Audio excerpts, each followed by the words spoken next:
melawan juga lah ya. 10 besar terus ya. Siapa? PN Bengkulu. PN Bengkulu. Iya.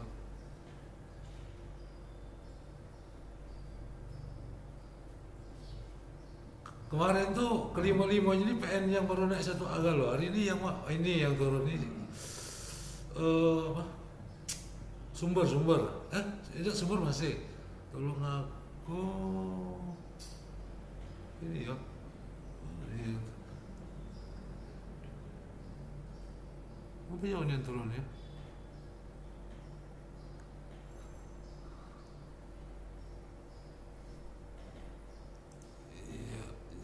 Recording in progress.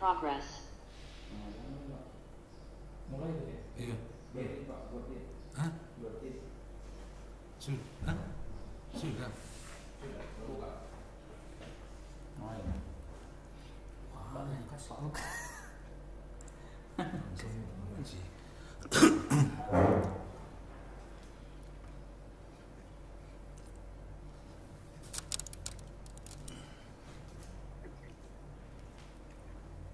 Tidak terlalu ya.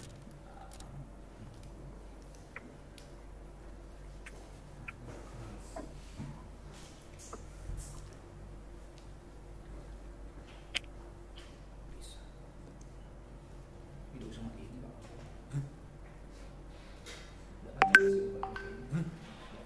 Iya. Kalau pakai ini mic-nya dari ini. Iya, kalau ngomong enggak kedengeran. Iya. Berapa ketua kemarin?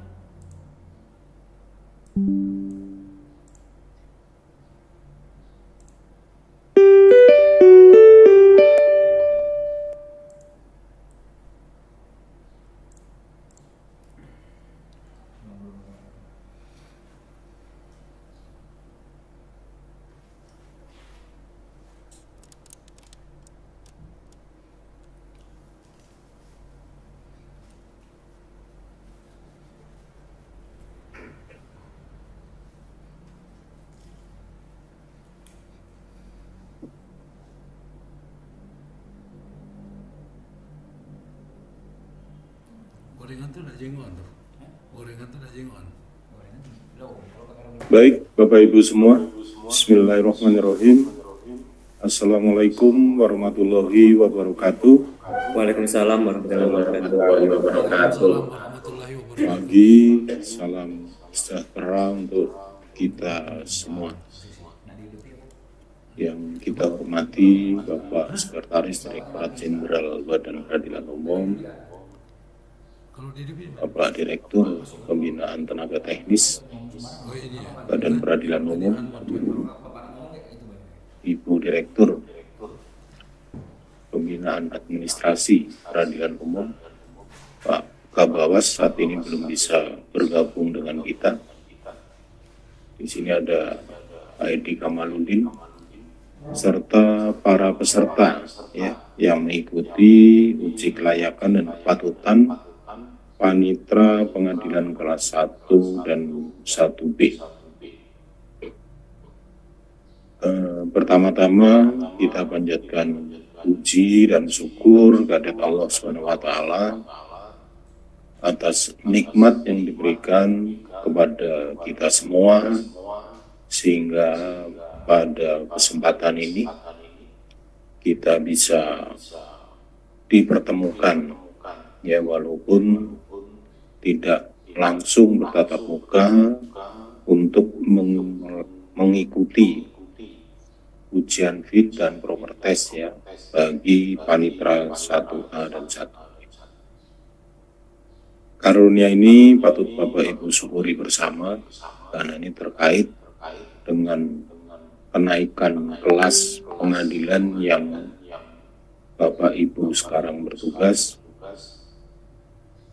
dan tentunya hal ini membawa beberapa perubahan, terutama perubahan-perubahan yang menguntungkan bagi Bapak Ibu semua. Perubahan ini juga membawa perubahan manajemen administrasi, di mana perubahan kelas ini mewajibkan Bapak Ibu semua harus mengikuti uji kelayakan. Uji kelayakan ini kita lakukan adalah agar nanti ketika Bapak Ibu bertugas di tempat yang baru, Bapak Ibu mempunyai modal yang cukup, ya, modal yang cukup, dan kami yakin Bapak Ibu pun tidak kesulitan ketika harus memimpin kelas pengadilan yang lebih tinggi. Karena tentunya dengan peningkatan kelas ini dituntut kinerja Bapak Ibu yang lebih tinggi, dituntut tanggung jawab dan beban kerja yang lebih tinggi. Kita harus menyadari ketika memang kita belum siap ditempatkan di satu pengadilan yang lebih tinggi, maka kita juga harus bisa terima. Karena apa? Belum tentu bahwa keinginan kita, kemauan kita di tempat pengadilan yang tinggi ini, kalau memang kemampuan kita belum cukup, itu akan membawa kebaikan bagi kita. Karena kinerja kita tidak dimungkinkan adanya kesalahan. Kenapa saya katakan demikian? Bapak Ibu berjuang sekian lama, ya, menjadi panitra. Sekian puluh tahun sudah menjadi panitra. Bapak Ibu lakukan kesalahan.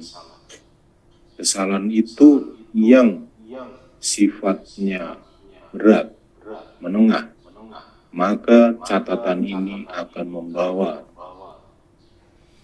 catatan buruk sepanjang karir Bapak Ibu.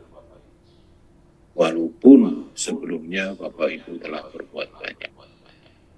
Itulah maka saya katakan bahwa kita dalam menjalankan tugas tidak boleh sama sekali ada kesalahan.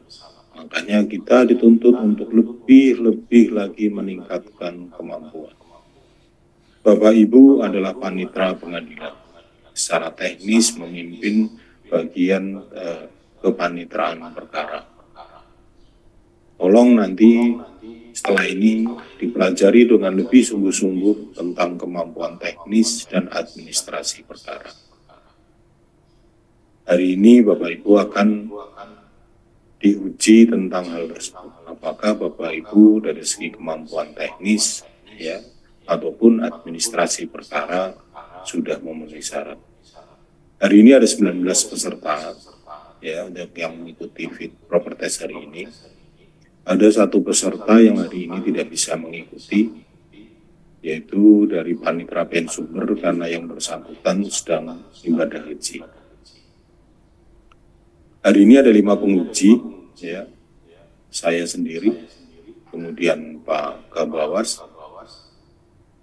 Pak Sekretaris Direktorat Jenderal, Pak Direktur, dan Bu Direktur. Ya. Jadi mohon Bapak Ibu untuk mengikuti ujian ini dengan semangat, dengan antusias, dan juga jujur. Ya, karena ketika kami akan sedang menguji dan melihat gelagat Bapak Ibu, ya, tidak jujur, maka kami akan mengalihkan dengan pertanyaan yang lain. Dan pertanyaan yang lain tentunya bobotnya akan diperberat oleh penguji. Ibu pasti akan lebih kesulitan lagi. Kemudian mohon untuk tidak memberitahukan kepada yang lain ketika sudah dilakukan ujian. Karena kalau ini dilakukan, Bapak Ibu sama saja memberikan kesempatan kepada yang lain untuk lolos lebih dulu. Ya, saing secara sehat aja. Kalau nanti ada kendala teknis, ya, segera Bapak Ibu menghubungi kami untuk bisa kami bantu, ya, agar segera bisa terkoneksi kembali. Kemudian untuk penguji Bapak Ibu seperti biasa, waktu kita maksimal 15 menit. Nanti 5 menit sebelum waktu habis akan kita ingatkan, ya. Kemudian untuk rentang nilai juga sama seperti dulu antara 60 sampai 80. Ya. Saya kira itu Bapak Ibu tetap bersemangat ya, selamat berkompetisi, selamat mengikuti ujian ini. Semoga semua dapat mengikuti dengan baik dan lancar. Dengan demikian, uji kelayakan dan kepatutan Panitra PEN kelas 1A dan 1B saya nyatakan dibuka dan selamat mengikuti ujian. Terima kasih. Wassalamualaikum warahmatullahi wabarakatuh. Waalaikumsalam warahmatullahi wabarakatuh.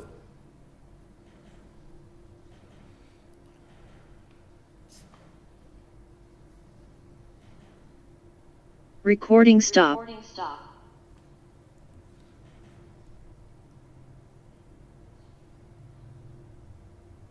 Nunggu dipanggil ini ya.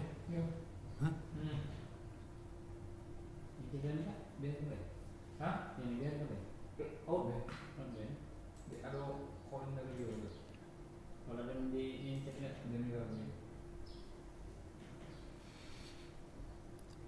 Tidak tahu urutannya kita ini dipanggilnya.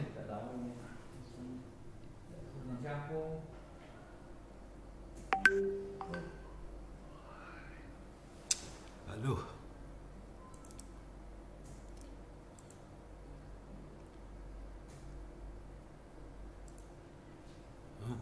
Pak Dirjen aku. Join with komputer. Recording in progress.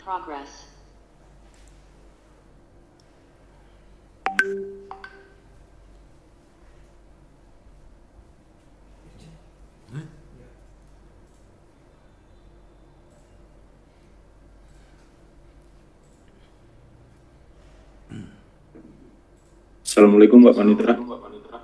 Waalaikumsalam Pak. Pak Panitra ada di Lubuk Linggau. Lubuk Linggau Pak, Lubuk Linggau. Lubuk Linggau. Pak Panitra pernah jadi Panitra Harga Makmur, Curug, Bukit Tinggi, terakhir Lubuk Linggau ya. Ya siapa? Lubuk Dalam itu di mana Pak Panitra? Ini Pak di Sumatera Selatan Pak, di Kabupaten Lahat. Oh lah. Ya.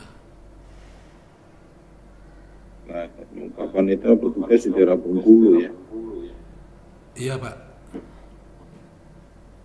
Nggak pengen bertugas ke Jawa Pak Panitra?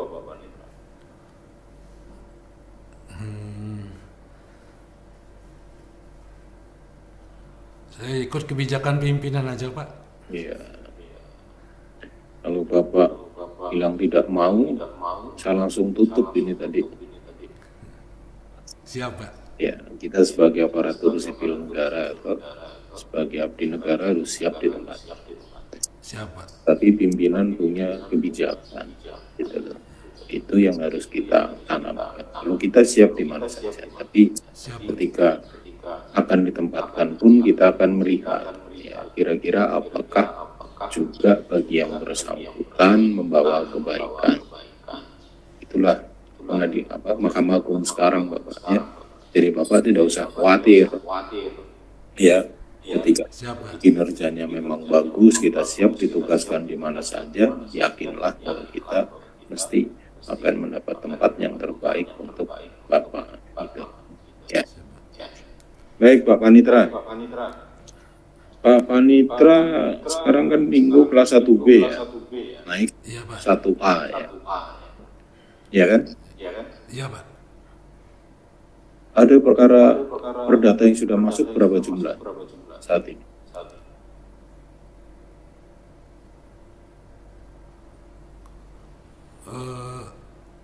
Detailnya Pak.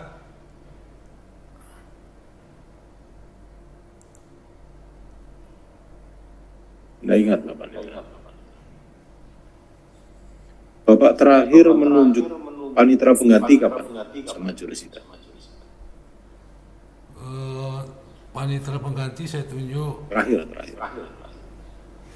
kalau untuk gugatan kayaknya 2 hari atau 3 hari yang lalu, Pak. Ya, nomor berapa itu? Saya lupa, Pak, nomornya, Pak. Ini kan menyangkut beban kinerja Pak Panitra, bahwa ketika kita melakukan pekerjaan, ya kita harus menjiwai. Artinya kita juga harus melihat, oh ini perkara sekarang di sini sudah misalnya udah 500, sudah banyak sekali. Panitra sudah memikirkan gimana nih beban kerja para panitra pengganti saya, kan begitu kan? Kayaknya Pak Panitra bisa merencanakan kegiatan ke depan. Itu ya maksud pertanyaan saya. Kemudian Pak Panitra, di Curug, di Lubuk Linggo itu predikat akreditasinya apa Pak Panitra? Excellent, Pak. Excellent. Ya. Dalam struktur organisasi APM, Pak Panitra masuk di mana?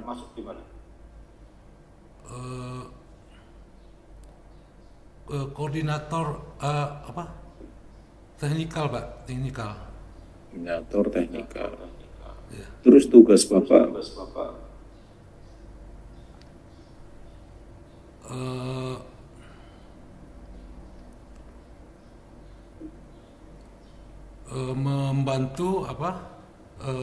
Membantu ketua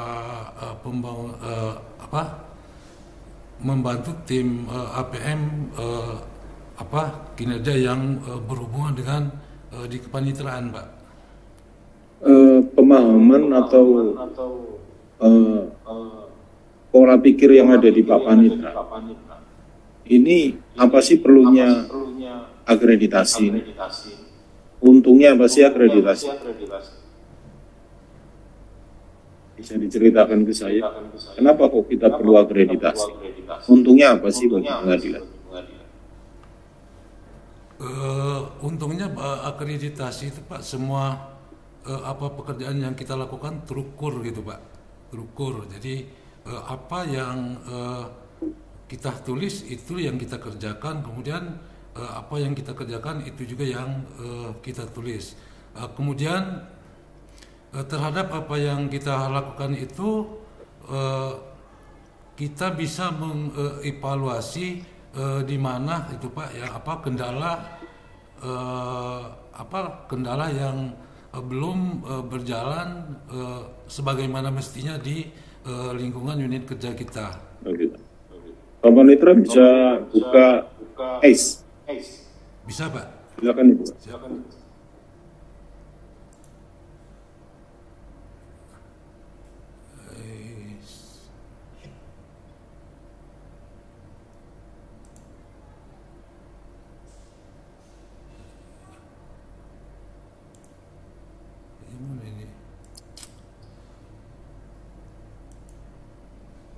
Bentar, Pak. Ya.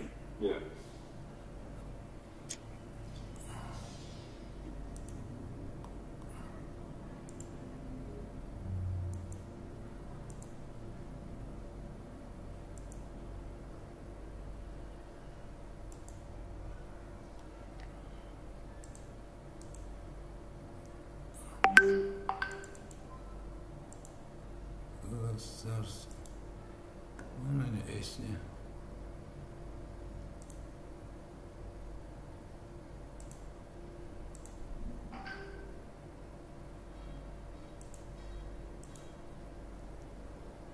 Kok nggak nongol S-nya, Mas? Ini deh. Hah? Deh.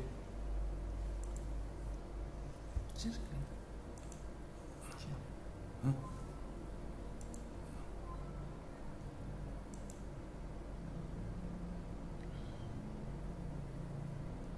Badilumnya.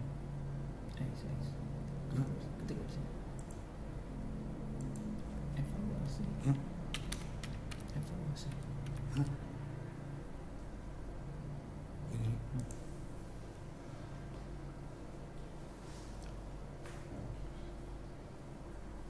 Siapa? Berapa nilainya, Pak?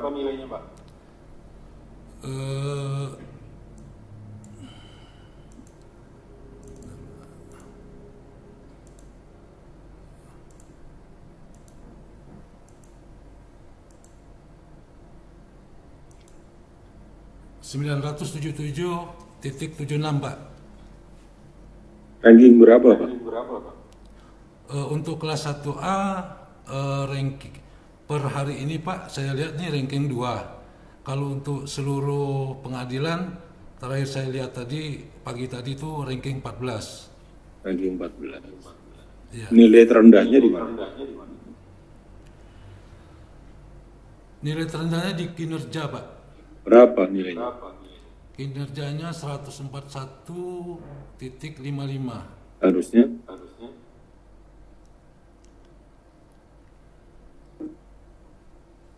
Harusnya berapa?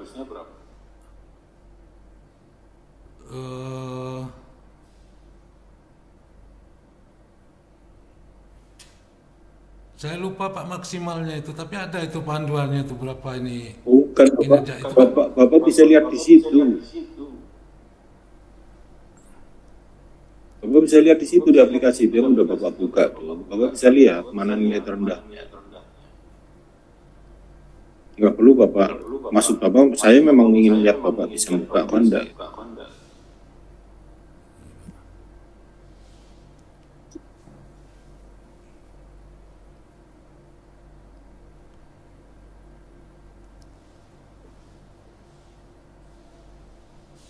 Iya Pak.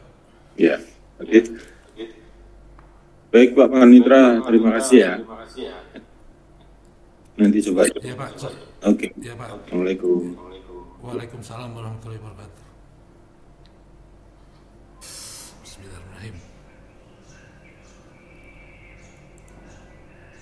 Recording in progress. Selamat siang Bapak. Selamat siang Ibu. Ya, kamera belakangnya Pak. Ya. Ya.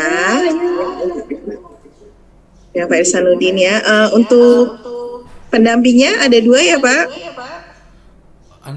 Kapi mana? Lagi ke kamar mandi satu Bu. Oh iya. Baik. Bagaimana Pak Sekretaris Dirjen? Lanjut atau? Lanjut aja. Ya baik. Kepada Bapak dipersilakan dengan penguji kita ya, Bapak Sekretaris Dirjen. Siap Ibu. Halo Pak Irsanuddin. Ya Pak. Lubuk Linggau. Ya siap. Ya. Lubuk Linggau itu kalau ke mana? Palembang ya? Palembang Pak. Berapa jam? Sekitar 6 sampai 7 jam Pak. Iya. Saya dulu ke Linggau itu dari ini sih naik pesawat ya. Ada kan di sana ya? Ada Pak, Iya. bandara Pak. Iya, waktu itu naik Sriwijaya dari Cengkareng ke sana. Jadi nggak ke Palembang. Oke, Linggau. Udah berapa lama Pak di Linggau Pak? Saya dilantik tanggal 3 Juli Pak 2021. Sudah 1 tahun. 1 tahun ya. Nah, apa yang udah Bapak lakukan selama 1 tahun Pak untuk perbaikan Lubuk Linggau?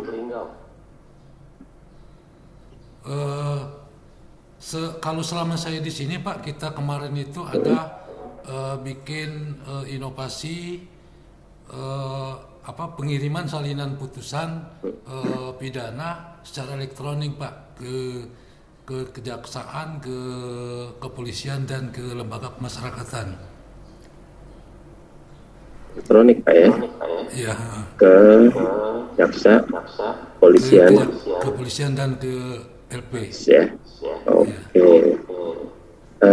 Terus apa lagi Pak inovasinya Pak? Kalau inovasi yang saya Pak itu cuma baru itu. Cuman kalau inovasi sebelumnya itu kita ada sniper. Sniper itu izin penyitaan, penggeledahan, penahanan, perpanjangan penahanan melalui elektronik gitu Pak. Itu ya. Sementara di sana yang ditunjuk sebagai agen perubahan siapa? Agen perubahan Rizka Pak namanya Pak. Yang perubahan apa yang diusung oleh saudari Rizka ini? Dia kemarin itu perubahannya itu karena yang bersangkutan itu merangkap juga kasir, Pak. Hmm. Merangkap kasir gitu.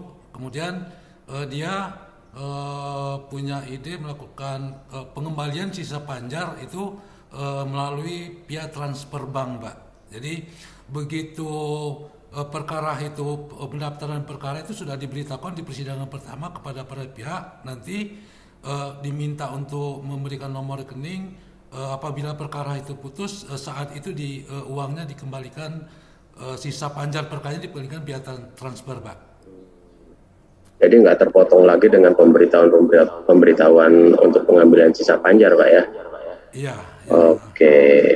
Dan waktu juga artinya langsung, Pak ya? Begitu diputus langsung kirim. Oke. Iya. Terus apa lagi, Pak? Inovasi yang diusung oleh beliau. Berapa ini ya, Pak, agen perubahan yang ditunjuk? Satu, Pak. Satu ya. Iya. Nah, itu agen perubahan periode dari kapan sampai kapan? Agen perubahan kalau nggak salah itu, Pak, dari saya kalau detail bulannya saya lupa, Pak. Tapi kira-kira dari pertengahan Tahun lalu. awal 2021, Pak, ke 2022. Oh, setahun. Jadi masa berlakunya setahun. Iya. Ya, terus untuk 2022 belum dipilih yang baru. Yang baru belum, Pak. Kenapa, Pak? Kan ini udah bulan Juli, udah bulan Agustus malah.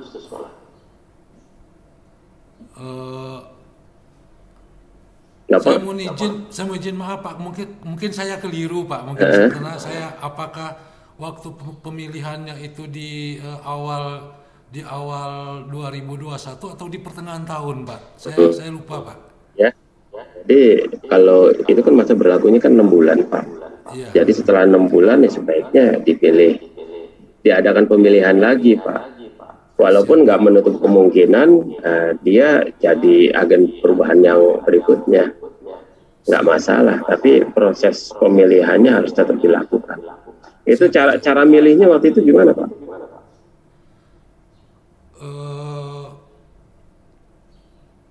Di ini, Pak, apa?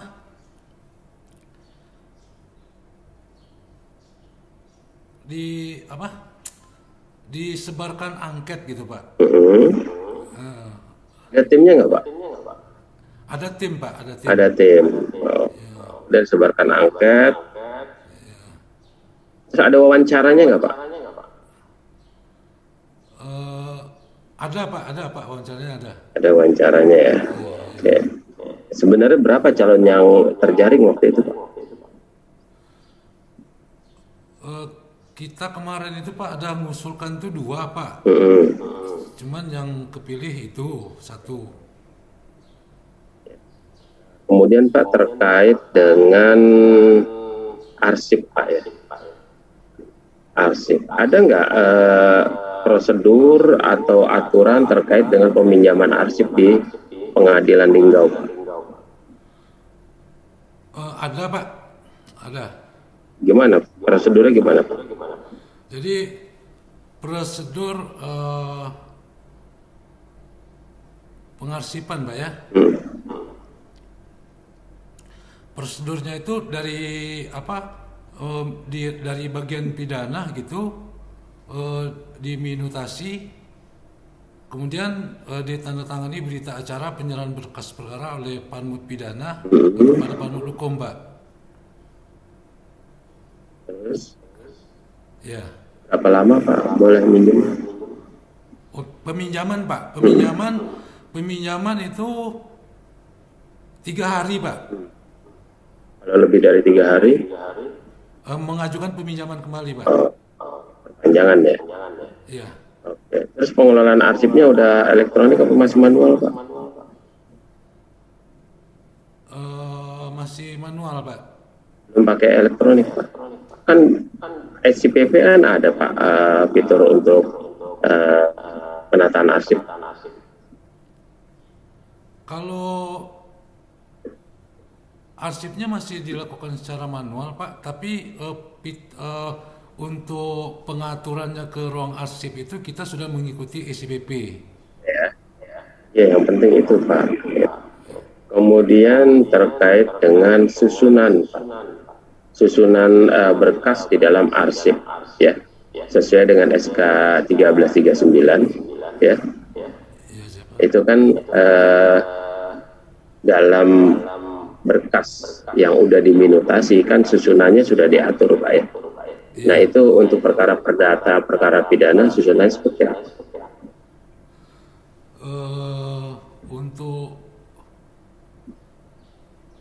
Untuk perkara pidana Pak ya, untuk perkara pidana itu susunannya itu mohon izin Pak ya. Yang susunan yang pertama itu putusan. Ya, susunan yang pertama itu putusan, kemudian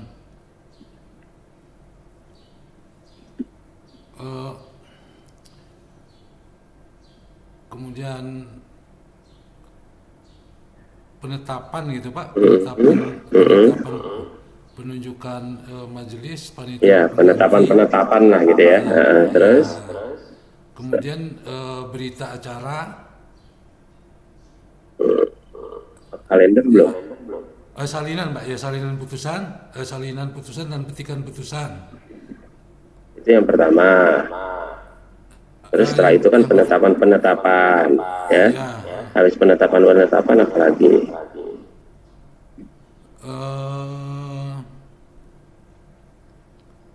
Berita acara Pak. Ya terus berita acara apa? Habis berita acara itu surat-surat yang ada yang dari kejaksaan kayak pelimpahan gitu, pelimpahan berkas perkara. Kalau perdatanya Pak? Kalau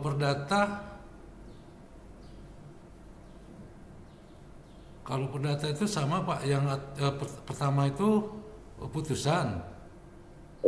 Mohon izin Pak kalau saya keliru Pak, karena saya udah lama nggak baca Pak. Iya, terus? Iya, saya udah lama juga nggak jilid berkas Pak. Iya, terus apa Pak? Setelah putusan apa lagi? Ya, setelah putusan yaitu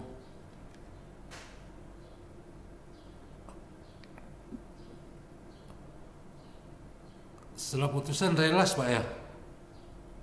Terus apa lagi? Mohon izin Pak, kalau saya udah lama nggak buka Pak, nggak jilid berkas Pak. Iya, makanya apa lagi terus? Habis relas apa lagi? Berita acara Pak. Berita acara. Terus apa lagi setelah berita acara? Surat-surat bukti dari para pihak. Oke, cukup ya Pak Irsanuddin.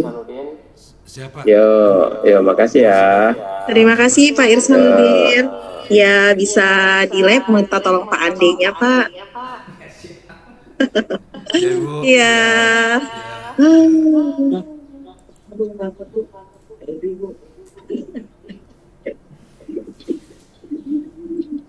Bisa di lab ya. Oke, terakhir ya. Ya, pas.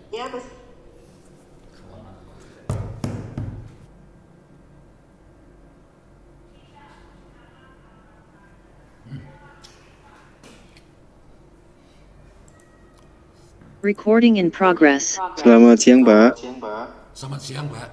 Bisa mendengar suara saya dengan jelas ya Pak ya? Siap. Siap, baik. Baik Pak Direktur, waktu dan tempat kami persilakan Pak. Baik Pak Panitra. Kita sebelum Siapa? di Lubuk Linggo di mana Pak? Sebelum di Lubuk Linggau di Bukit Tinggi Pak. Di Bukit Tinggi. Sebelumnya lagi di mana? Di PN Curup. Di Curup, Bengkulu. Oke. Iya. Panitra juga. Iya Pak, siap.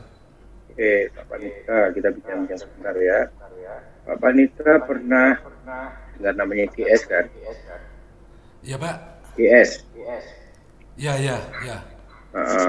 GS ini kan ada aturan yang baru Pak. Iya. Badan sederhana itu. Ya dah. Apa bedanya GS yang lama dengan GS yang baru Pak? Pak pernah baca permanya. Banyak fiturnya Pak yang berubah S yang baru dengan yang lama. terutama masalah input, kepatuhan input gitu data ke dalam SPP. Lalu mekanisme pengajuan gugatan GS-nya apa saja yang dipersyaratkan? Mohon izin Pak, kurang ini suaranya Pak. Gugatan GS apa syarat-syaratnya Pak? Bedanya antara yang baru dengan yang lama Pak? Oh, mohon, saya keliru tadi Pak. Saya kira ICPP gitu Pak. Jadi mohon izin Pak, saya mengulangi jawaban yang tadi. Perbedaannya yang sekarang dengan yang baru ini GS, nilai gugatannya Pak. Nilai gugatannya kalau yang lama itu 200 juta, kalau sekarang ini 500 juta. Iya. Terus apa lagi perbedaannya?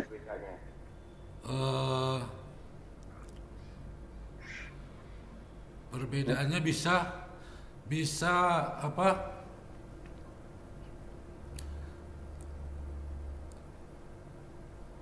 Bisa melakukan permintaan sita jaminan gitu Pak. Oke, CP bisa dimintakan ya. Ya.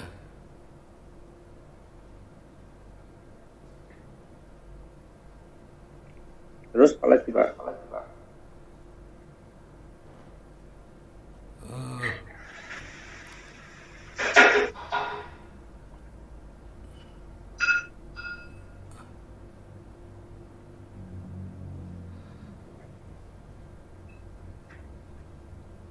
Sita jaminan.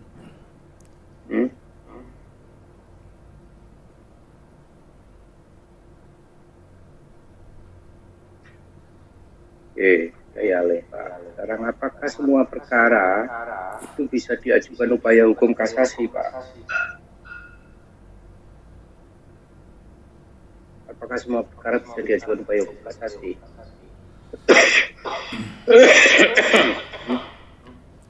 Tidak, Pak. Tidak. Kalau begitu ada yang tidak bisa, Pak ya. Yang tidak bisa seperti apa, Pak? Perkara-perkara tidak bisa diajukan upaya hukum kasasi.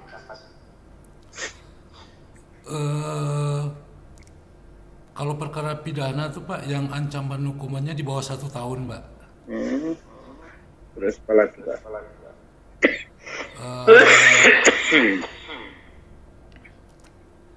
Kemudian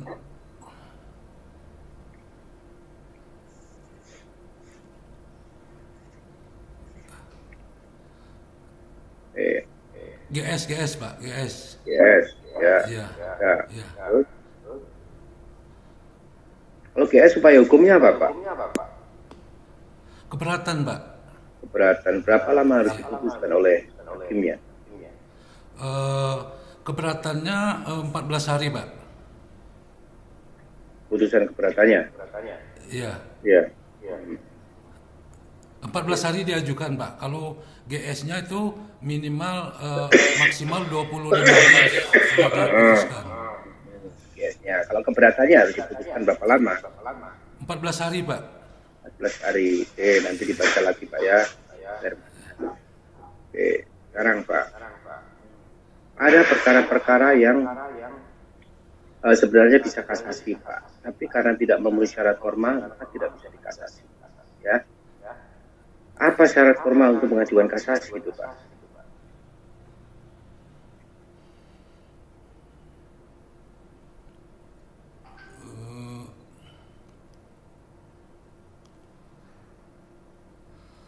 Syarat formalnya tidak terlambat, Pak, mengajukan permohonan kasasi.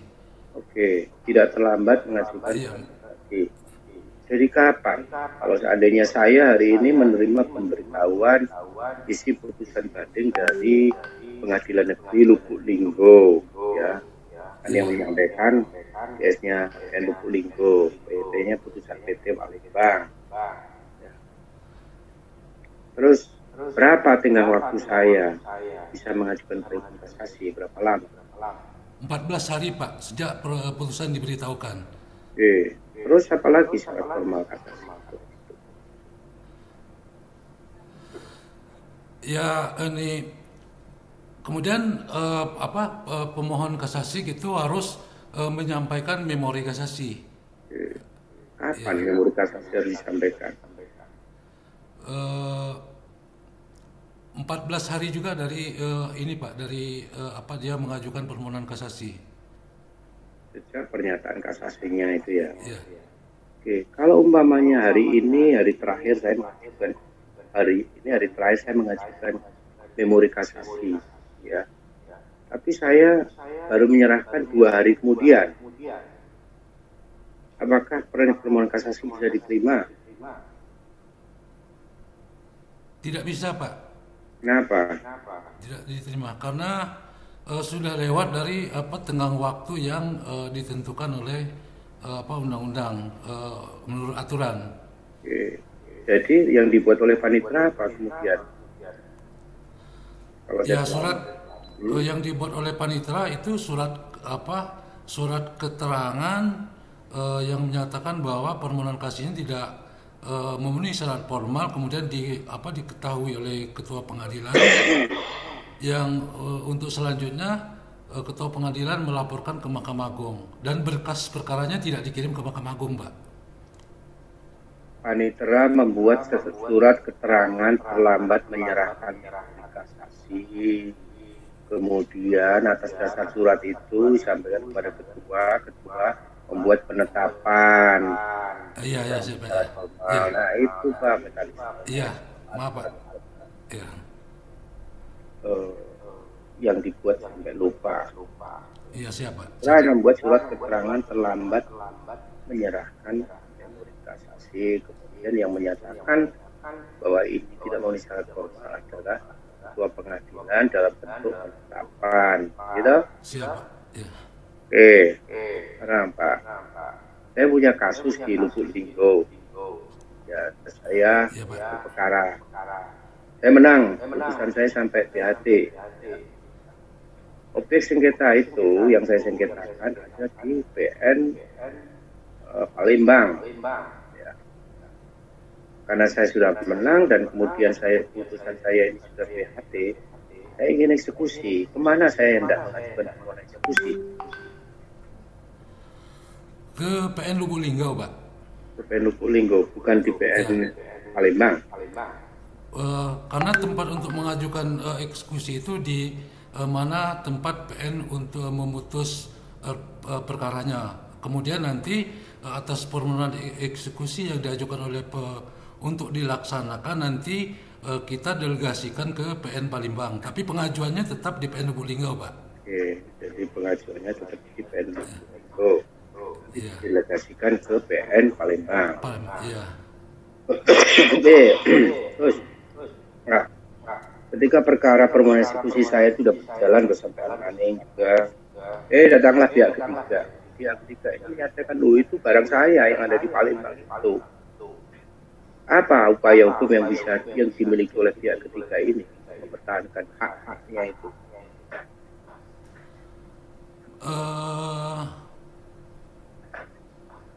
Pihak ketiga itu bisa mengajukan perlawanan terhadap penetapan eksekusi yang telah dibuat oleh PN Lubuk Linggau tersebut, Pak.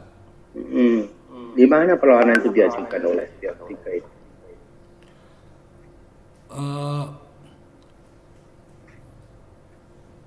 Perlawanan itu diajukan di tempat PN yang akan melaksanakan eksekusi tersebut. Yaitu di mana dari kasus yang saya? Di Palembang, Pak. Di Palembang. Tempat di mana barang objek sengketa itu terletak, ya kan? Iya. Sekarang itu kan eksekusi atas dasar putusan, ya? Iya, Pak. Apa syarat suatu putusan agar bisa dinyatakan eksekutable? Apa, Pak? Syarat putusan yang bisa dilakukan eksekusi itu, Pak, yang pertama itu putusan tersebut sudah berkekuatan hukum tetap. Kemudian terhadap amar putusan itu bersifat kondemnator yang berisi penghukuman terhadap termohon. Itu ya Pak ya. Ya. Jadi ada amar penghukumannya. Kalau ini ada kasus nih Pak, ya ada putusan. Ya. dengarkan baik-baik Pak ya. Iya Pak. Amar putusan pengadilan ini mengabulkan gugatan penggugat untuk sebagian. Ya. Menyatakan bahwa tergugat telah melakukan perbuatan melawan hukum. Menyatakan objek sengketa berupa tanah seluas 100 meter persegi, batas-batas sebelah utara ini dan seterusnya adalah milik penggugat. Ya. Menolak gugatan penggugat untuk selain dan selebihnya. Menghukum tergugat untuk membayar biaya perkara sebesar Rp500.000. Kemudian diajukanlah permohonan eksekusi atas dasar putusan. Bagaimana sikap pengadilan terhadap permohonan eksekusi ini, Pak?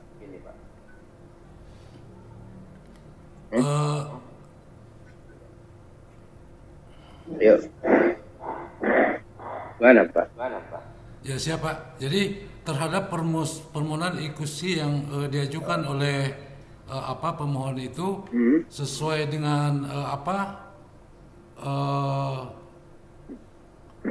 sesuai dengan aturan bahwa permohonan eksekusi itu tidak bisa kita tindak lanjuti karena dalam amar putusan itu Pak tidak ada amar putusannya itu yang bersifat kondenatur penghukuman. Cuman dia bersifat pernyataan saja, deklaratur. Oke, cukup Pak ya. Siapa? Bisa lihat Pak ya. Ya siapa? Terima kasih Pak, silakan untuk live. Terima kasih kembali Pak. Ya. Yes. 100 deh.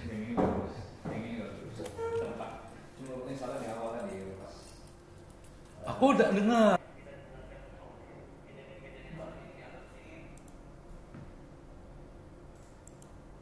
Recording in progress. Selamat siang, Pak. Selamat siang Ibu. Siang Pak. Kita mulai ya Pak ya? Siap. Boleh dibuka ya si PP-nya Pak? Share screen ke saya.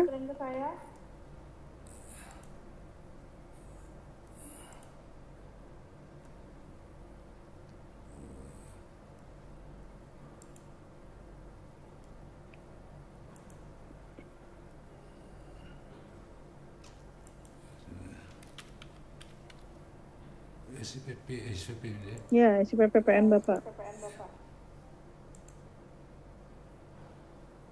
Siap Ibu. Bisa tolong tunjukin ke saya Pak langkah-langkah Bapak menetapkan PP?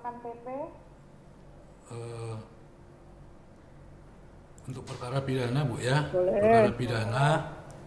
Kemudian apa? Kemudian ini kita input penetapan Bu. Kemudian di sini ada ini karena udah ditunjuk panitera penggantinya Bu. Nggak apa-apa. Dia menunya penunjukan kembali. Nah sekarang Pak Hasanuddin sesekali setahun masih pegang perkara? Masih Bu. Masih. Bisa tolong Pak pilih salah satu perkara yang sudah minutasi Pak, yang Bapak jadi PP-nya.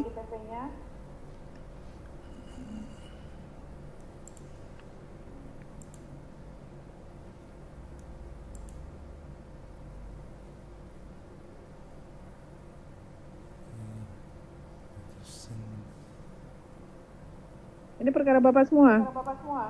Ya Bu. Ya, coba cek berita acara sidangnya Pak. Sidangan apa nih Pak? Perkara apa nih Pak? Anak Bu. Perkara anak. Iya. Coba cek putusan akhirnya Pak. Putusan akhir siap. Kalau perkara anak wajib anonim nggak Pak? Ya Pak, ya Bu. Perkara anak wajib dianonim nggak? Wajib Bu. Kenapa itu belum dianonim? Maaf Bu, Diingetin hakimnya Pak. Iya. Ya. Saya khawatirnya ini belum dianonim, terpublikasi nanti masuk ke direktori putusan, malah dilaporkan nanti. Oh ya siap. Ya, Bu, minta siap. tolong ini Pak ya, Ya. perkara nomor Ya, berapa nih segera. Pak? Ya segera ditindaklanjuti Bu. Ya, ingatkan hakimnya. Tanggung jawabnya siap. tanggung jawab hakim nih Pak. Iya ya Bu. Perkara nomor berapa tadi Pak? Biar saya catat. 372. Oh, baru ya Pak ya? 372 Pitsus 2022 Bu. Ya, tolong ya. Ya. Apa kalau misalnya anonim? Nah, Bapak kan selaku PP biasanya kan hakim-hakim tanggung jawabnya sebagian didelegasiin ke PP ya Pak. Walaupun kalau putusan sebenarnya tanggung jawab hakim lah ini.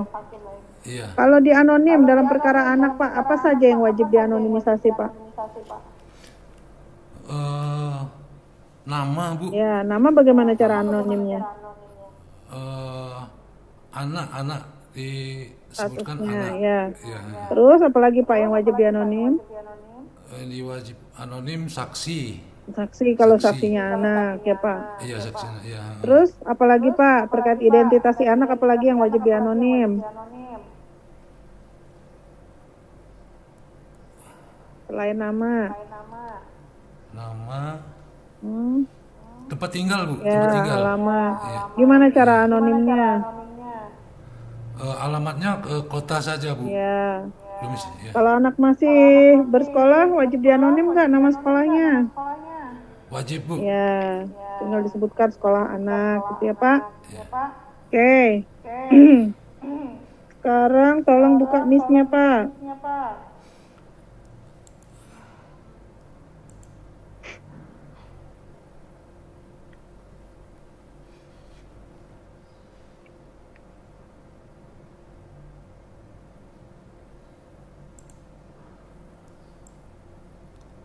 Tolong itu diklik dulu Pak, yang kanan merah itu Pak, perbarui data notifikasi. Kanan Pak. Ya. Diklik dulu. Lagi loading Bu. Ya, ditunggu aja Pak.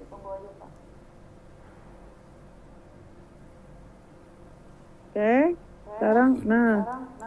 Kenapa itu idoknya 75, coba dibuka apa itu? Aduh, kenapa Pak? Banyak banget. Yang ini Bu, edok kode kalender Bu. Kenapa? Ada 4 Bu. Jadi kode kalender ini kan sebetulnya kan kewajiban hakim ini Bu menentukan sebelum persidangan. Ingetin ketuanya ya Pak. Iya. Masa udah ACE-nya ini PN mana nih? Tulungagung kan? Ya bukan deh. Lubulingga Bu. Oh Lubulingga, pantes saya kira Tulungagung. Ya, tolonglah Pak. Iya. Siap Bu. Masa udah naik ke 1A masih begini? Iya siap. Tuh, terus idok berita acara sidang juga, ya sama memang hakim juga, tapi saling mengingatkan. Kalau di rapat bulanan disebutkan Pak Iman masih ketuanya. Masih. Bila saya Bu di rapat kepanitraan itu Bu, kan sebelum rapat bulanan itu kan rapat kepanitraan dulu. Jadi saya selalu mengingatkan kepada teman-teman panitera pengganti untuk menyelesaikan tunggakan semua tunggakan yang ada di dalam MIS Bu. Iya, itu dia. Cuma kan kadang tidak cukup cuma diingatkan nih Pak. Kalau udah sebanyak ini harus ada kontrol juga. Sebentar Pak, lihat saya kirim.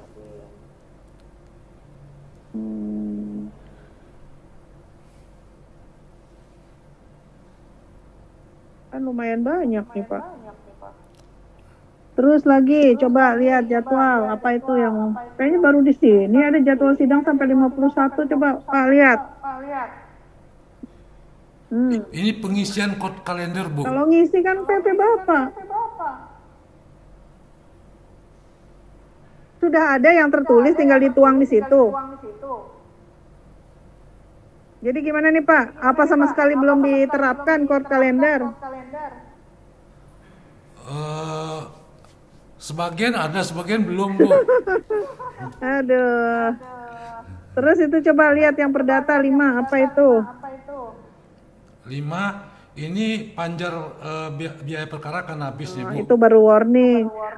Panjarnya tapi udah habis, udah mau habis, perkaranya masih jalan. Berarti pihaknya harus dikasih tahu Pak.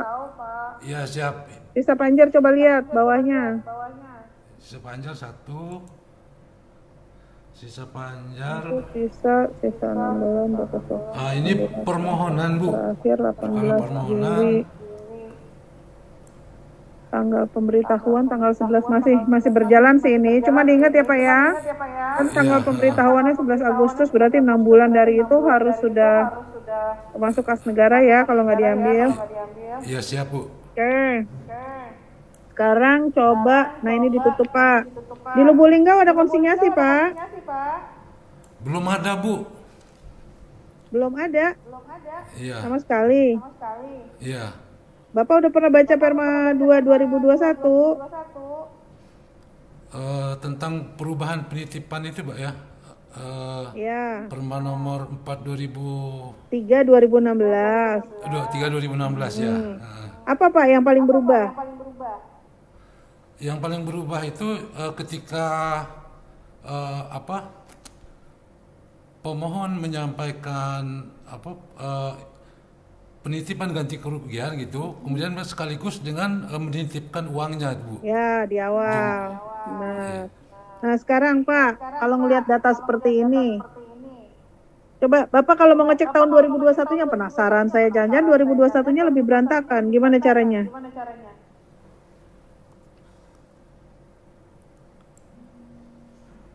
Kalau Bapak mau lihat perkaranya yang 2021, Bapak klik itu yang paling kanan tuh tulisan keluar, kanan.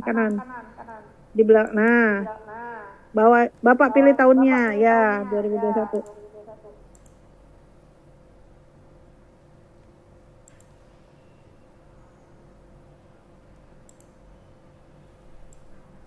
Tolong diperbarui data notifikasinya Pak, kanan merah. Bawah, ya.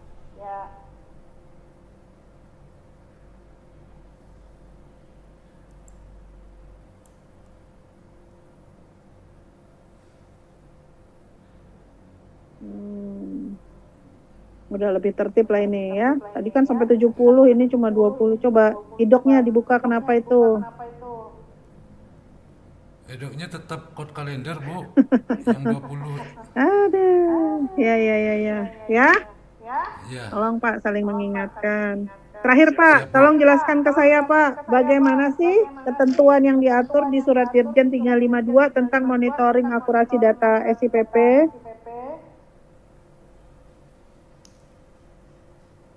Coba cerita bagaimana? Monitoring data SIPP. Monitoring akurasi data SIPP. Pernah Bapak baca suratnya? Pernah Bu. Nah, siapa Pak penanggung jawab keakuratan data di SIPP? Ketua Pengadilan Negeri dan Panitra Bu. Ya, penanggung jawab loh Pak. Berarti kalau nggak beres Bapak yang tanggung jawab. Iya. Nah, bagaimana pelaksanaannya di surat itu harus seperti apa? Jadi para panmut tuh Bu yang di bagian masing-masing, panmut perdata dan pidana itu harus melakukan monitoring dengan cara terhadap data di SIPP Bu. Dengan cara apa Pak? Kan tidak hanya tertib mengisi Pak, tapi data yang diisi itu juga benar. Nah, bagaimana caranya memastikan bahwa data itu benar?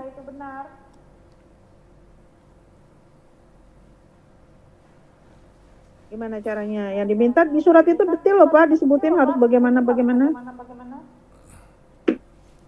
Harus dilakukan uji petik ke berkas Pak.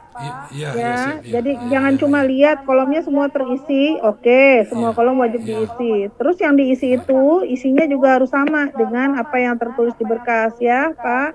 Iya, siap Bu. Kalau belum dilakukan seperti itu, tolong Bapak perintahkan panmut-panmut Bapak tiap minggu melakukan uji petik.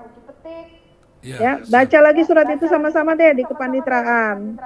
Iya, siap. Ya. Kalau ada data yang beda antara yang tertulis dengan yang di SIPP, perbaiki yang di SIPP ya Pak ya. Iya, siap. Ya, saya rasa cukup ya Pak. Iya Bu. Ya, sama-sama. Terima kasih Pak Ihsan. Bilangin Pak Ketua, saya barusan udah WA, tolong hakim-hakimnya lebih tertib itu untuk upload berita acara sama kode kalender ya. Siap Bu, siap. Ya, silakan boleh live ya Pak. Iya Bu. Makasih Bapak.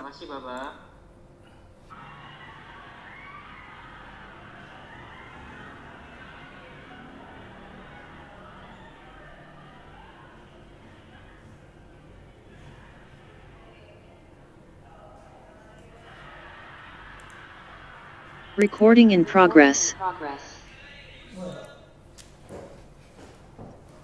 Assalamualaikum warahmatullahi wabarakatuh Bapak. Selamat sore Bapak. Waalaikumsalam warahmatullahi wabarakatuh. Iya Pak, kamera belakangnya sudah standby. Siap. Oke. Ya, Pak Kabus, waktu dan tempat dipersilakan. Baik, terima kasih Pak Irsanuddin. Siapa? Assalamualaikum warahmatullahi wabarakatuh. Waalaikumsalam warahmatullahi wabarakatuh. Baik Bapak sudah lama ya menjadi panitra Arda Makmur, panitra Curug, panitra Bukit Tinggi, dan sekarang panitra Lubuk Linggo. Iya Pak. Baik. Dari PP juga sudah lama, dari PP PN Bengkulu, ya. Baik Bapak. Coba Bapak terangkan makna dari lambang jabatan atau logo IPASPI yang selalu Bapak sematkan di dada Bapak sebelah kiri itu. Siap Bapak.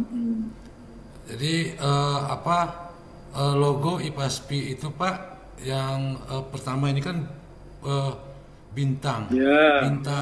Bintang. Bintang itu melambangkan lambang ketuhanan yang Maha Esa Pak. Ya, jadi semua anggota IPASPI itu diharapkan semuanya ini bertakwa kepada Tuhan yang Maha Esa. Ya, berarti termasuk Pak Panitran, ya itu harus bertakwa kepada Tuhan yang Maha Esa, kepada Allah Subhanahu wa taala, kan begitu? Iya, siap Pak. Nah, terus? Itu yang kedua Pak, itu bunga sari. Bunga sari. Bunga sari. Jadi makna yang terkandung dalam lambang itu Pak, bahwa semua anggota IPASPI ini harus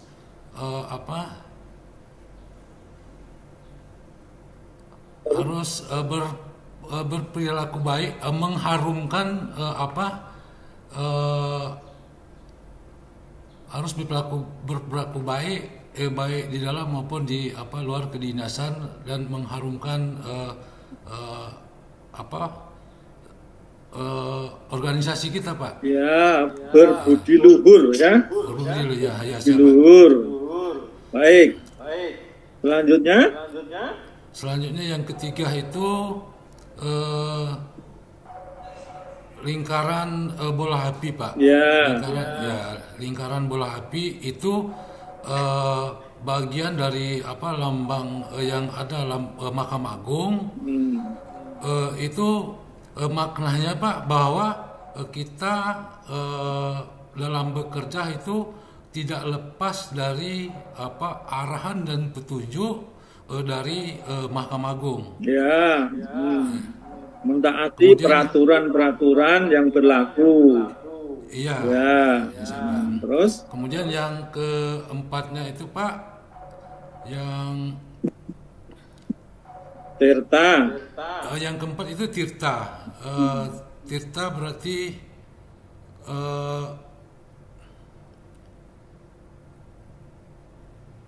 kita harus berperilaku bersih Pak, berperilaku bersih,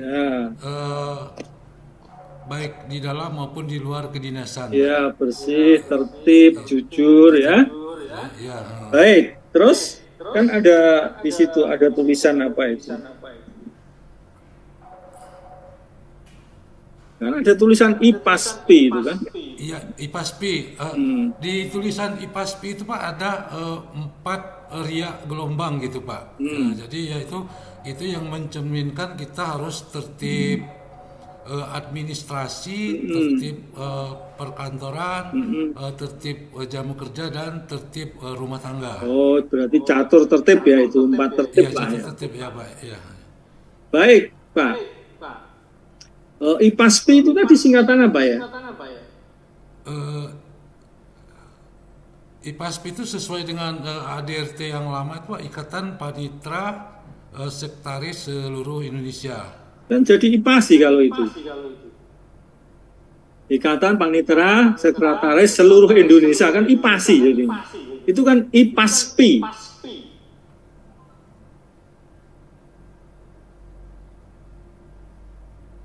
Ikatan Panitera Sekretaris apa? Peradilan Indonesia, Pak. Iya, Pengadilan Indonesia. Ya, IPASPI bukan IPAS. Kalau seluruh Indonesia jadi IPASI jadinya ya. Iya, Pak. Siapa? Baik, kode etik pedoman perilaku panitera jurusita itu diatur di mana, Pak Panitera? Diatur di dalam SK KMA nomor 122, Pak. SK garing KMA garing 7 Romawi garing 2013. Baik. Bagaimana sikap panitera di dalam persidangan? Dalam kode etik itu? Panitera dalam persidangan itu harus berpakaian rapi, Pak. Ya. Ya, kemudian tidak boleh membeda-bedakan para pihak yang dalam persidangan. Kemudian panitera pengganti tidak boleh tidak boleh menyalakan handphone gitu, Pak, dalam persidangan. Ya.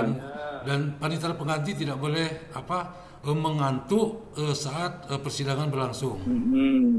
Terus bagaimana sikap di luar persidangan? Sikap di luar persidangan, kita harus sikap di luar persidangan terhadap pimpinan, kita harus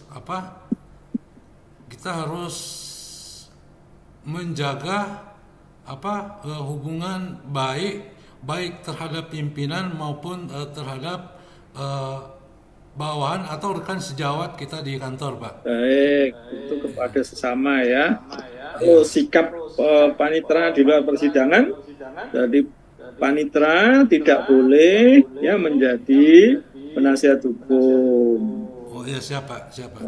Terus panitera tidak boleh menjadi perantara antara para pihak dengan ketua atau majelis hakim. Terus apa lagi yang nggak boleh lagi?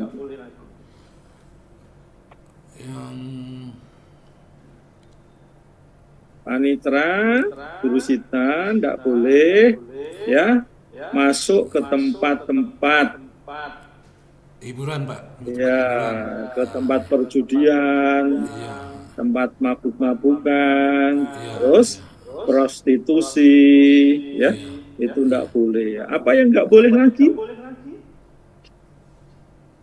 Banyak yang enggak boleh ya, dalam hubungan dengan etik ini. Boleh menerima tamu yang berhubungan dengan perkara? Tidak boleh, Pak. Ya, boleh menerima uang? Tidak boleh, Pak. Ucapan terima kasih? Tidak boleh, Pak. Iya, kan begitu ya. Terus bagaimana? Ini kan sudah sering ya eksekusi ya pastinya. Bukit Tinggi, Lubuk Linggo, Turup, Harga Makmur. Bagaimana kalau setelah eksekusi sudah selesai, ya, terus beberapa hari, beberapa bulan kemudian ada orang datang memberikan ucapan terima kasih kepada Pak Panitera. Tidak kita terima, Pak, karena tidak boleh pada dasarnya itu memberikan kita selaku ini tidak boleh sesuai dengan sumpah jabatan kita. Kita tidak boleh menerima sesuatu baik langsung maupun tidak langsung terhadap profesi dan jabatan kita, Pak. Dan seandainya memang kita terpaksa harus menerima gitu, Pak, itu nanti kita laporkan ke Bawas. Bawas, terus laporkan ke, kalau memang ada kewajiban LKPN harus dilaporkan ke KPK, ya. Iya, siap. Sebagai gratifikasi, ya. Dalam waktu 30 hari harus sudah dilaporkan. Iya. Tapi lebih bagus nggak diterima supaya nggak ada tanggungan lapor ya. Iya, siapa? Kalau diterima terus lapor kan juga menjadi apa artinya menjadi kewajiban lagi, tambah-tambah kewajiban ya. Iya, siapa? Jadi Bapak kan itu kan kalau dilantik kan tanda tangan mengenai fakta integritas itu. Iya, Pak. Itu kan dilarang tidak menerima gratifikasi untuk apapun. Iya. Baik Bapak, coba Bapak sampaikan di hadapan saya. Bapak ini kan sebagai bawahan dari ketua. Iya, Pak. Tapi atasan dari para panitera muda. Iya. Atasan dari panitera pengganti dan jurusita pengganti. Iya. Bapak tadi sudah menerangkan banyak kepada saya. Itu kan untuk diri Pak Panitera. Bagaimana Bapak membina supaya hal tersebut bisa tertransformasi kepada para anak buah. Coba Bapak sampaikan di hadapan saya. Itu Pak menindaklanjuti dari SK KMA nomor 1 dan tahun 2017 itu kan di dalamnya kan ada Perma nomor 8 tahun 2016 itu Pak. Itu ya berkenaan mengenai pembinaan dan pengawasan oleh atasan langsung. Jadi saya selaku atasan langsung dari para Panmut, dari panitera pengganti dan jurusita, selalu saya menekankan kepada mereka yang pertama itu tentang kode etik Pak, tentang kode etik kita panitera dan jurusita bahwa segala bentuk apa yang kita kerjakan itu tidak boleh bertentangan dengan aturan yang berlaku yang telah ditetapkan oleh Mahkamah Agung. Iya. Gimana tentang larangan-larangan tadi itu? Tidak boleh tadi itu. Di dalam kode etik, Pak. Iya, makanya harus lugas ya Pak Panitera. Terhadap mereka juga harus disampaikan. Jadi panitera muda, para panitera pengganti, jurusita pengganti dalam menjalankan tugas ya tidak boleh menerima suap, menerima ucapan terima kasih, ya, menerima gratifikasi. Kita harus bersyukur karena kita sudah mendapatkan gaji, tunjangan, remunerasi yang besar. Iya, siap. Ya begitu, ya toh? Iya. Jadi jangan bosan-bosannya supaya jangan sampai mereka nanti itu terjerumus ke sana, ya. Akhirnya meruntuhkan wibawa martabat panitera jurusita yang muaranya menjatuhkan Mahkamah Agung, ya. Siapa? Oke. Terima kasih Pak Panitera, ya. Siapa? Baik. Tulung Agung. Oh, Lubuk Linggo ya ini ya. Lubuk Linggo, Pak. Ya, terima kasih Pak Irsan. Siapa? Ya, assalamualaikum Pak. Waalaikumsalam warahmatullahi wabarakatuh. Ya, Bapak bisa langsung di